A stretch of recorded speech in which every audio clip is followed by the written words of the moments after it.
4월 9일 새벽기도 시작하도록 하겠습니다. 토요 핵심 우리 정리하도록 하겠습니다.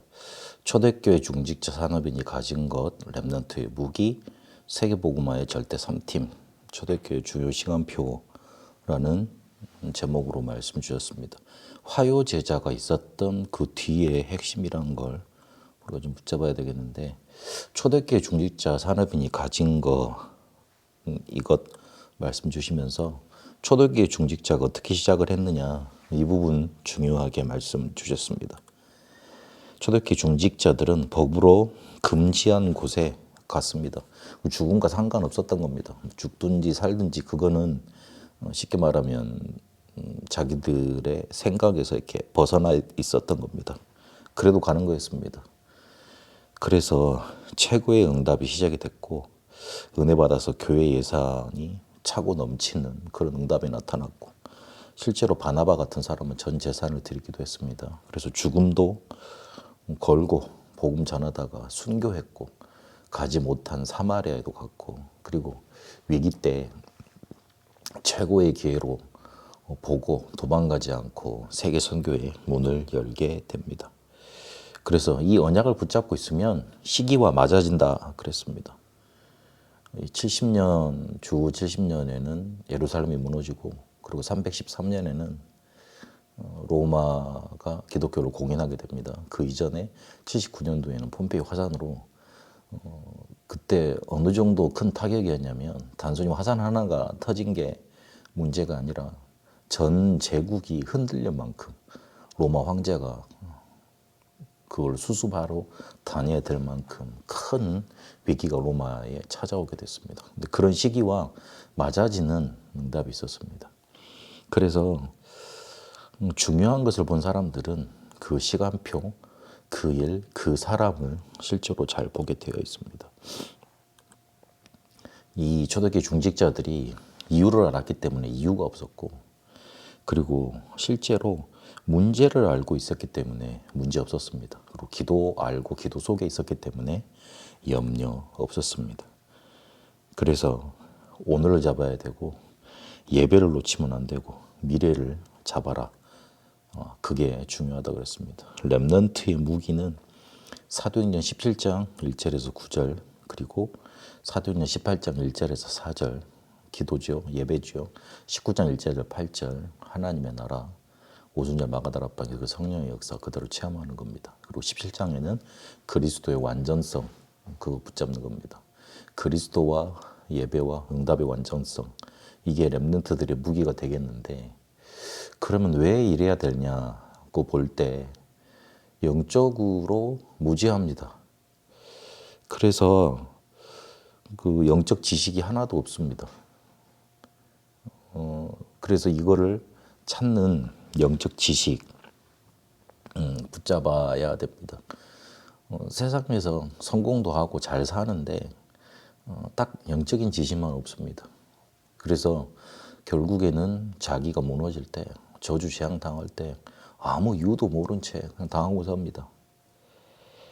그리고 영적인 힘이 없으니까 영적인 무능 속에 빠져 있습니다.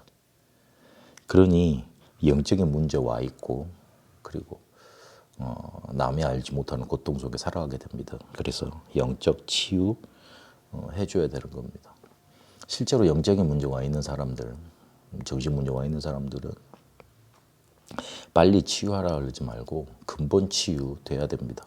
근원적인 힘이 생겨서 그게 문제 안 되도록, 그리고 치유가 되도록, 발판 되도록 만들어져야 되는 겁니다.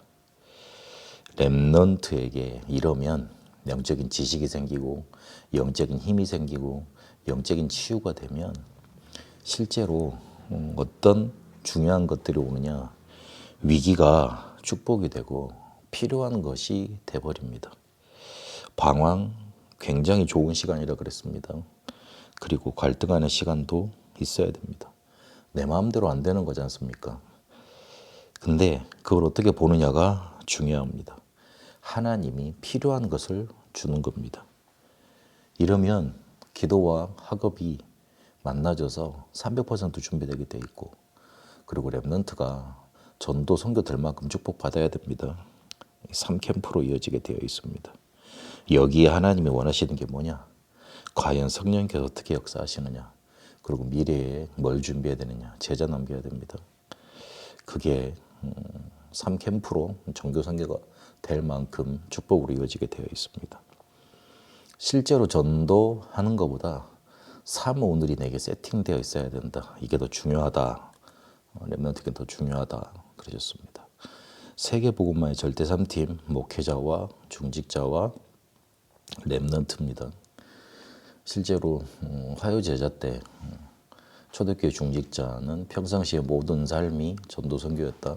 목회자는 오직 율성 재창조의 300% 하는 거다. 그거를 제자들한테 흘려보려는 거다.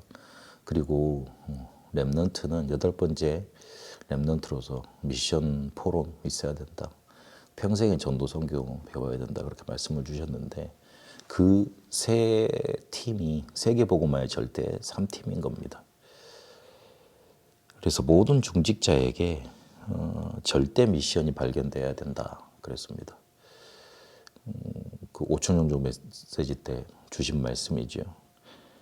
그래서 이게 발견되려면 중직자 한 사람이 얼마나 중요한가 그게 발견되어야 됩니다. 같이. 그러면 그 속에서 24팀 할 수 있는 팀이 만나지게 돼 있는 겁니다. 이러면 시대가 보이면서요. 기도 777 흐름이 보이고 그때 절대 망대가 생기게 돼 있습니다. 말씀이 흘러가는 게 보이면서 절대 여정을 가게 돼 있고요. 전도 흐름을 보면서 절대 이정표 세워지게 되어 있습니다. 그래서 우리 교회의 미션과 그 흐름이 뭔지 중직자는 발견하고 또 이렇게 전달되어야 되는 겁니다. 그러면 방향을 어떻게 잡을 거냐? 전환점을 찾는 겁니다. 변질되는 게 아니라요. 목회자는 시대 전환점을 알고 갖게 됐고요. 중직자는 미래 전환점을 찾게 됐습니다. 렘넌트는 역사의 전환점을 붙잡고 실제로 응답을 받았던 겁니다. 역사가 어떻게 흘러갈지 앞으로 미래가 어떻게 될지 전환점을 찾았던 겁니다. 그래서 초대교회 중요 시간표가 언제 일어났었냐면 사도행전 2장 9절에 11절까지 실제로 다민족이 몰려와 있을 때 그때 성령 충만의 역사가 일어났습니다. 그리고 왜 안진뱅이가 그때 일어났습니까? 전 세계 유대인들이 아는 사람인데 유대인들이 전 세계에서 와 있을 때 그때 역사가 일어났습니다. 사마리아에도 사마리아도 문이 열리고 고넬료도 돌아오고 세계 문이 열린 시간표, 역사와 미래를 하나님이 완전히 안디옥교회에 세우신 걸 통해서 세계 문을 여시고 바꾸셨습니다. 하나님이 초대교회 중직자들이 시작했던 것을 우리가 붙잡고 인도받기를 원하십니다. 렘넌트는 이 세 가지 완전성 가지고 실제로 영적으로 힘을 얻고 사물이 세팅되어져서 응답의 여정 가기를 원하십니다. 세계복음화 절대 3팀으로 목회자, 중직자, 렘넌트가 이 전환점 찾는 응답 속에 있어야겠습니다. 중요한 시간표가 여러분에게도 성취되시기를 바랍니다. 살아계신 하나님 감사합니다. 하나님이 우리에게 주고자 하시는 시작이 우리 속에서 응답으로 이어지게 하옵소서. 그래서 하나님이 우리에게 주시는 절대 미션 가지고 중요 시간표 속에 하나님이 역사하시는 것 인도받게 하옵소서. 살아계신 우리 주 예수 그리스도 이름으로 기도합니다. 아멘. 개인 기도로 인도받도록 하겠습니다.